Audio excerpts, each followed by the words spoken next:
Hey, you know what I haven't done in a while? One of those top 10 lists. Yeah, top 10 worst songs of random year. Yeah, that'll be fun, right? That's always fun, looking at the horribly dated fashion trends of past decades and the ridiculous other things generations listened to in the past. Okay, time travelers, put on your poodle skirts and your leisure suits, because we're taking a nostalgia ride in the Wayback Machine all the way to the far-off year of... Huh. Okay.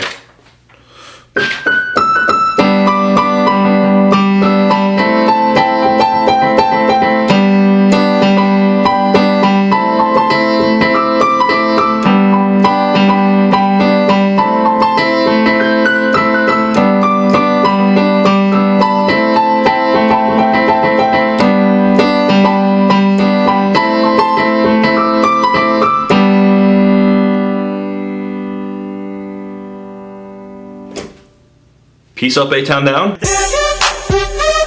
Okay, I realize this is less than a decade ago, but 2004 is fading from memory more quickly than you probably realize. Howard Dean was a viable presidential candidate, people cared about Janet Jackson's breasts, lolcats didn't exist yet, and while I personally spent most of 2004 listening to Modest Mouse and the Killers, that's not really reflected in Billboard's list of the year's hottest songs.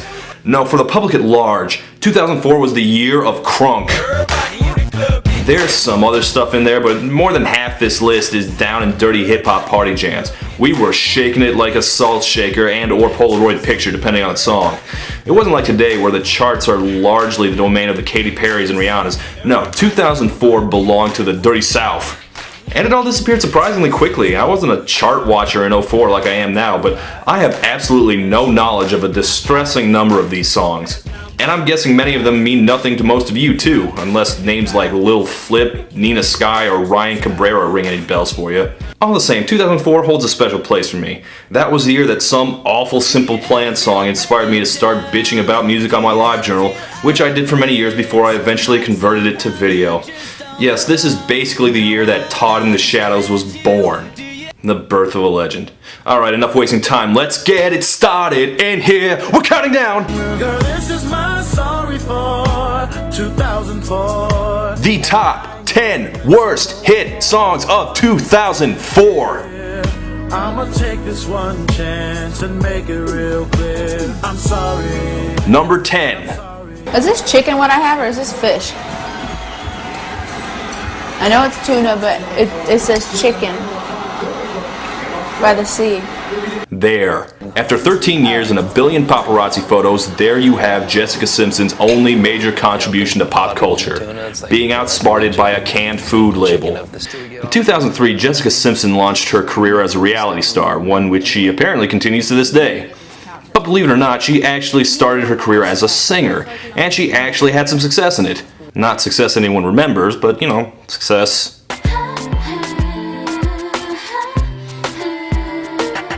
Yes, the newly de-virginized Jessica Simpson went forth that year to put out a new, sexy image, but by 2004, as R&B took over, the pop scene had utterly no clue what to do with its regular pop princesses. I can only assume this one charted because of Jessica's publicity buzz from her TV show, but it is easily the worst Jessica Simpson song I've ever heard, and I've listened to lots and lots of Jessica Simpson. You speak and it's like a song, and just like that all my walls come down. It's like a private joke. And oddly enough, Jessica never really seemed particularly comfortable as a pop singer. Certainly not on this, she doesn't. Listen to this song, it's herky-jerky, it's got this weird rhyme scheme, it sounds more like an inept mashup than anything else. I mean, Jessica Simpson is a belter. She knows how to do this.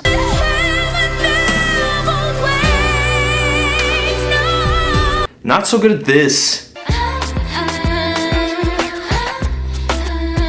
More than that, I'm a little annoyed that this completely synthetic piece of tripe is Jessica presenting herself as the real her, and you're cutting through the layers of showbiz to see who she really is.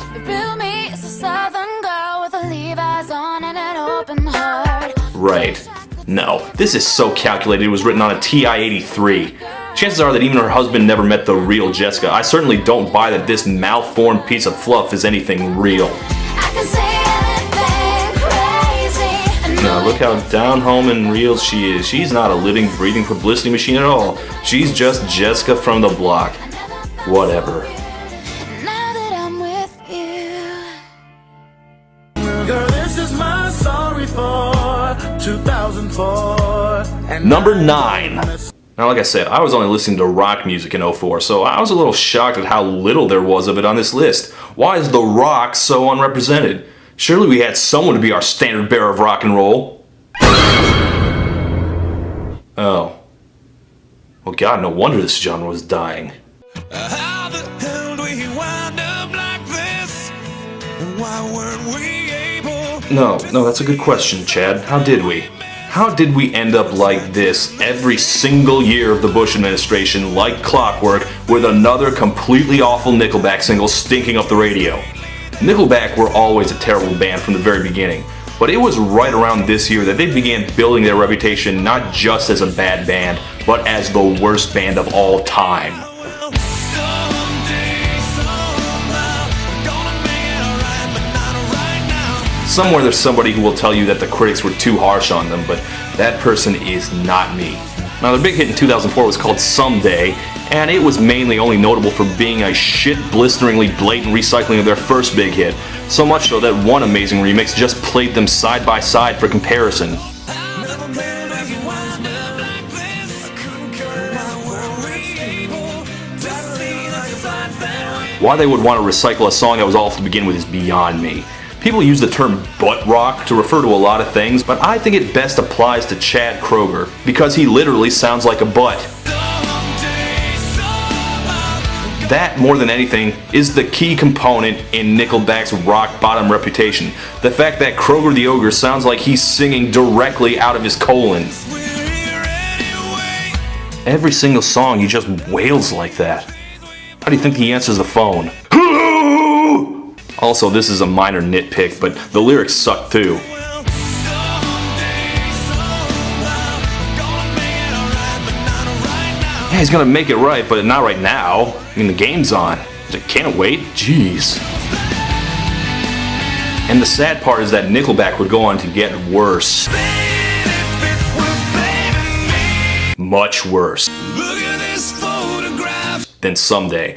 I mean, this was before they were dropping 6 singles from an album at a time. This wound up low on the list simply because Nickelback can do so much worse. As one of the few people on earth who can distinguish between different Nickelback songs, I can tell you that just off the top of my head, I can think of 7 songs they had worse than this. How the hell do we wind up like this? Any other band, this would be the worst thing they ever did. Just another day for Nickelback. I know you're wondering. girl, this is my sorry for 2004. Number 8. This is not about Beyonce. Baby boy, you stay on my mind, fulfill my fantasy. Come on, girl, tell me how you feel. I know I already said I'm not a Beyonce fan, never was, probably never will be. That said, she did have at least a couple songs I liked. This obviously isn't one of them, but this isn't about her. Reggae star Sean Paul is featured more on this song than Miss B is, but it's not about him either, although it was pretty easy to get sick of Sean Paul that year. No, this is about a chubby white boy named Scott Storch. Scott Storch was a keyboard player for The Roots, and then he was an underling of producer Timbaland, and then he struck out making beats on his own, and he was very successful for a few years. I bring him up because he absolutely sucked. I blame every shitty dance song I heard between 03 and 06 on him. I couldn't stand a single song he touched, mostly because all his shit sounded exactly the same. Some vaguely world music sounding Indian riff or something, add hip hop beat, done. Anyone could have done it, but Scott went the extra mile by making the most shrink-wrapped, sterile beats so utterly devoid of life or fun that, when we had guys like the Neptunes, Timbaland making actual fun music, I have no idea why we tolerated this tubby, talentless hack making our hits. One would expect such a force-up personality as Beyonce to liven things up, but see, here's the thing, Beyonce's good at explaining why she's awesome, or destroying some inferior specimen of man. If only she brought that kind of energy to this. On love songs, more than a few times, she just seems to clock out, which is why she seems like non-presence on this song. Like true paradise to me. Scott Storch eventually flamed out MC Hammer style in a cloud of cocaine, lawsuits, and ridiculous outfits. I choose to believe it was karma. And Lord knows whatever happened to Beyonce. Anyone ever hear from her again? Probably not, I bet.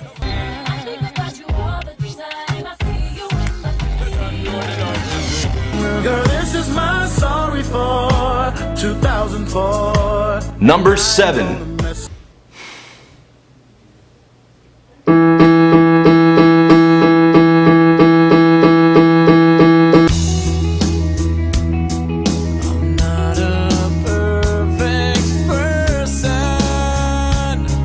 Oh, would that this have been one of the songs from this year I don't remember. Of course, I don't know how that would happen, because in that year and every year since, The Reason by Hoobastank has been one of the most wretchedly overplayed songs that's ever existed. Hoobastank were honestly not a terrible band. They were pretty clear Incubus wannabes, yes, but I didn't have anything against them at all. And yet, I developed an allergic reaction to The Reason almost immediately. Plenty of hard rock bands released terrible ballads, but at least back in the 80s it was cheesy and over the top. The Reason, however, is a worst of both worlds scenario, combining the ugly, sludgy sound of a Nickelback song with the vapid, hacky lyrics of a Peter Cetera ballad. Just listen as master poet Doug Robb finds just the right words to express the idea that he's not a perfect person.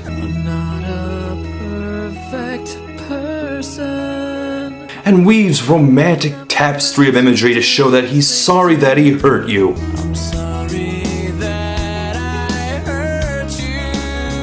And finds a new spin on the tired, insincere cliche, I never meant to do those things to you. I never meant to do those things to you. Genius. Yeah, this guy's not any better at apologizing than Nickelback. Although at the very least he's a better singer than Chad Kroeger. Usually.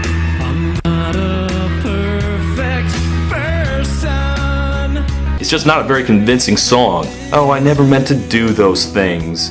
I'm not gonna say which things, you know, those things. Whatever those things are. Maybe he, I don't know, sold her dog and slept with all her friends.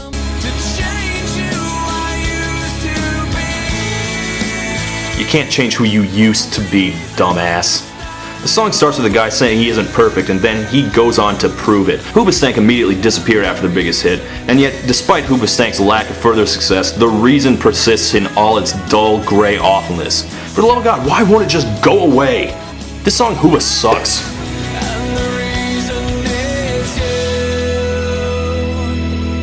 Girl, this is my sorry for 2004. Number 6. Hot in her, whatever. Nelly wasn't exactly a great rapper, but he was an original. The first rapper to break out of the Midwest, one with a unique sing-song flow and a strange way of bending words. Naturally, after Nelly's second album went multi-platinum in 2002, ripoffs started showing up almost immediately. This guy's name was Chingy, or possibly Chingy, I'm not sure. Like Nelly, he came from St. Louis. Like Nelly, he didn't seem overburdened with intelligence. Unlike Nelly, I don't think anyone ever liked him. One of the amazing things about the internet is that you can find someone who can make a decent defense of just about anybody in the world. But Chingy was one of the few people I remember who the entire consensus said was just crap. And just like Hoobastank above, he was at his worst when he was trying to be romantic.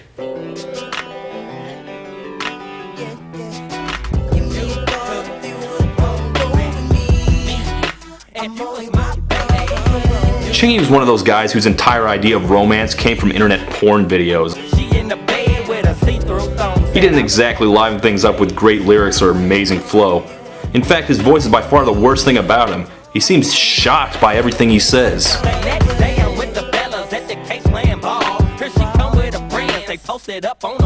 Seriously, is Urkel dubbing this guy? Does he have a case of the hiccups or what?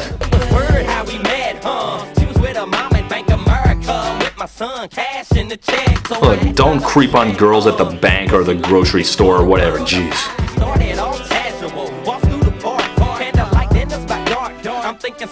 Here, let me sum up this entire song for you. I sent that bitch a smiley face. Bitches love smiley faces.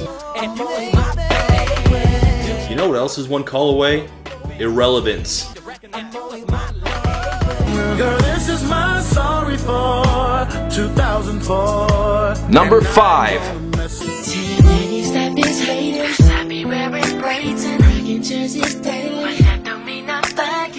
Okay, now who the hell is this puke?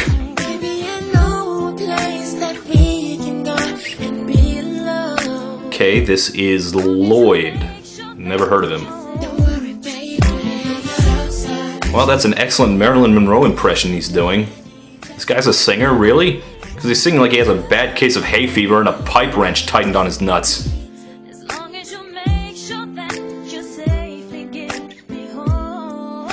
Granted, not everything about Southside by Lloyd is terrible. It's got a nice, soft, romantic guitar and the beautiful voice of Ashanti, who I was never even really a fan of, but just absolutely blows Lloyd out of the water here. And yet the positive parts of this song just highlight how completely terrible Lloyd is. This is a song about the two of them arranging a romantic rendezvous away from the eyes of her dad, who disapproves of his jerseys and braids and the fact that he looks like a cast member of Breakin' 2 Electric Boogaloo. It's funny that they mention this overprotective dad, because this song kind of forces you into that role, trying to protect your beautiful girl from running off with a guy who's nowhere near good enough for her. Again, I wasn't even a fan of her, but I hear this and I feel like, son, that little girl there's my princess, and if you even got even half a mind to touch a hair on her head, I want you to know I got a shotgun and I know how to use it. You keep that in mind, son. But I mean, he was 18 at the time. No wonder he sounds like that. He could barely drive. I'm sure now that he's in his late 20s, he's got some bass in his voice. Something's on my mind, I gotta say it. Yeah, your pussy done changed. Huh, I guess not. What else has he done? Call me Mr. Flintstone, I can make your bed right. Oh wait, it's that guy! The Bedrock douche. He sung the hook on one of the worst songs I've ever reviewed. And although everyone involved deserves some of the blame, especially Gutta Gutta, most of all I hated the singer. It's kind of comforting to know that he always sucked.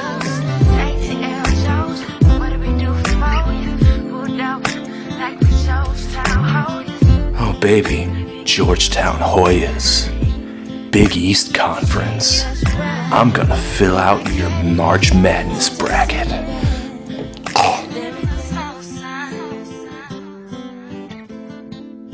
Girl, this is my sorry for 2004. Number 4. My milkshake brings all the boys to the yard, and they're like, it's better than yours. Damn right, it's better than yours. I could teach you, but I have to charge my milkshake. Oh my God. brings all the boys to the yard, and they're like, it's better I hate than this yours. song. Damn right, I did not realize that before. Why didn't this song is awful? How did I not notice? I mean, must have heard it a billion times, and I guess I just kind of thought, you know, it's funny. They sing it in Dodgeball. It's really bad.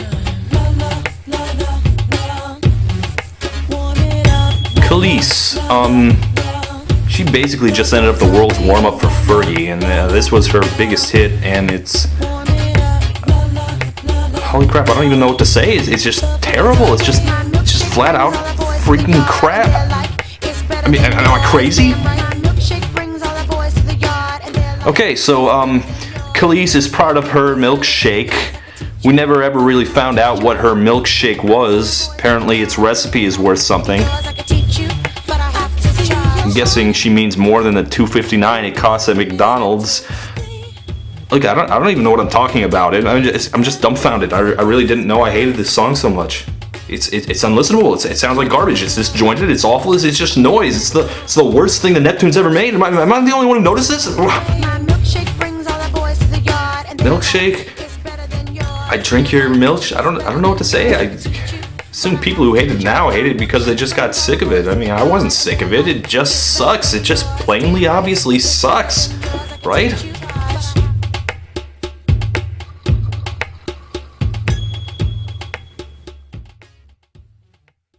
Girl, this is my sorry for 2004. Number 3. Don't start no shit, it won't be no shit. Don't start no shit, it won't be no shit. Now, like I said, a large chunk of the Hot 100 this year was crunk and beat party jams. I'd have put more of them on here if I could tell them apart. Mostly they're just mediocre. On top of that, they're all pretty vapid. It really does make a person wish someone would inject some substance into this genre. Enter salvation from an unlikely source. Nothing but the hotness whenever we drop this. Monotonous for y'all to keep hating. Yes, New York rapper Jadakiss, member of The Lox, affiliated with DMX, mostly known as a gangster rapper, but who set aside his normal MO for his best charting single, a song where he asked hard questions about society, racism, politics, the music industry, and many other topics. It was called Why?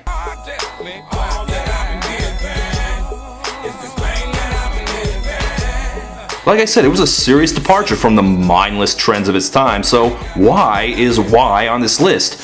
Well, despite its admirable intentions, it had one itty-bitty issue. Jadakiss was a moron. Why is Jadakiss as hard as it gets? Why is the industry designed to keep the artists in debt? Look, he tried, but it turns out some people just stick to what they know, because Jadakiss is well out of his depth. While some of the questions might be worth answering, Why they stop letting brothers get degrees in jail? turns out a lot of these questions are things that only he cares about, Why I can't come through in the pecan jag? or shouldn't care about. Why at the bar you don't take straight shots instead of popping Chris? What business is it of yours, jerk? Let me drink. Or he's asking questions that just reveal his own ignorance. Why Harry have to let a white man pop her to get an Oscar? And why Denzel have to be crooked before he took it? Why they You know that Denzel had an Oscar before Training Day, right? Why they ain't give us a cure for AIDS? Because they just don't like you, Jadakiss. There are scientists out there specifically withholding the cure for AIDS from you. Why my buzz in LA ain't like it is in New York? Because you're a New York rapper, duh. A-Rod doesn't walk around wondering why he's not as popular in Boston, you dumbass. Why they come up with the witness protection? Why they let the Terminator win the election? Come on, Stupid question after stupid freaking question. Why you gotta do 85% of your time? Why you in stack instead of trying to be fly? Why they never get it poppin' but they party to death? Fucking magnets, how do they work? Look, you want thoughtful rap, go to Common or Lupe Fiasco or Mos Def. Don't go to Jadakiss, who thinks this is an insightful commentary on current events. Why do people push pounds and powder? Why they Bush knock down the towers? Oh. Why they Bush knock down the towers? Oh, you're one of those, huh? Well, he did it because the Illuminati needed him to cover up the CIA's mind control program, or whatever the hell your crazy ass believes. Why did Kobe have to hit that raw? Why he kissed that whore? Why? You mean the alleged rape victim? That whore? Here's a question for you. Why don't you go eat a dick? Girl, this is my sorry for 2004. Number 2. Okay, look. I'm not a prude. I am not opposed to cursing. I don't get offended when someone drops an F-bomb in front of me, as long as it's done correctly. See, there's a way to do it properly, and then there's doing it wrong. But tonight I'm fucking you. And then there's doing it wrong. Fuck what I said, it don't mean shit now. Fuck the presents, might as well throw 'em out. Fuck all those kisses, they didn't mean jack. Fuck you, you go, I don't want you back. Don't remember this song? It was big. It went to number 1 in 9 countries. No, I don't remember it either. But let me introduce you to the man singing, a doofy Staten Island douche named Eamon. Fuck you, you go, I don't want you back. You could ask anyone. I even said you were my grade 1. This is like listening to that graduation song by Vitamin C with a colicky baby screaming curse words over it. I guess his girl cheated on him, so he dumped her, and he's rejecting her attempts to get back with her. No, actually, no. Here's what I'm guessing actually happened. He got cheated on, then he got dumped by her, and then this is him writing a song about how he wished it went down. Fuck all those kisses, they didn't mean jack. It's honestly too pathetic to be offended by. There can't be a single person who ever listened to this and grooved to it unironically. This is the kind of thing VH1 awesomely bad countdowns were made for.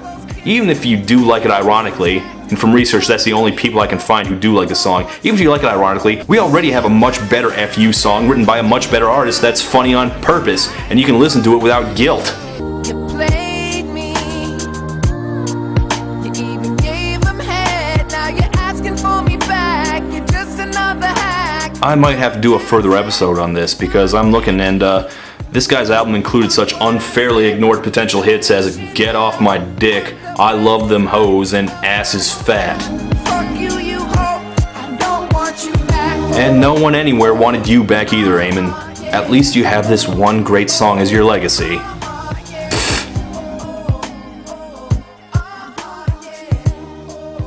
Girl, this is my sorry for 2004, and I ain't gonna mess them no more this year. Number 1. It feels bizarre that I should assign the number 1 song on this list to by far its most talented artist. But you know what? It's inevitable. Everyone's got a bad one in them, and any artist that doesn't die young will eventually run out of steam at some point. They get old. They get complacent. No one can keep the fire burning forever. It happens. But until the end of my days, I don't think I will ever see such a shocking drop in quality as this. You broke my heart, Marshall. You broke my heart. I'm gonna make you dance. Get your chance. Yeah, boy, shake that thing. Oops, I mean girl. You remember in Space Jam when aliens secretly stole the talent from NBA stars and suddenly those players completely sucked? I can only assume something similar happened to Eminem in 2004 because I can't come up with a single better explanation for what happened to Slim. The song was called Just Lose It, and Eminem just lost it. Alright, now lose it. Just lose it. All of a sudden, Eminem had become everything his critics always said he was. Witless, unfunny, obnoxious, and trying too hard to shock. And what was shocking about Eminem when he first came out is that he genuinely seemed as angry and violent as he came off. You could tell right from the beginning of Just Lose It though that Eminem wasn't trying anymore. What else could I possibly do to make noise? I done touched on everything but little boy. Oh, so shocking. No one actually believes you're going to molest children, Em. It was the first Eminem song that was actually as bad as an Insane Clown Posse song.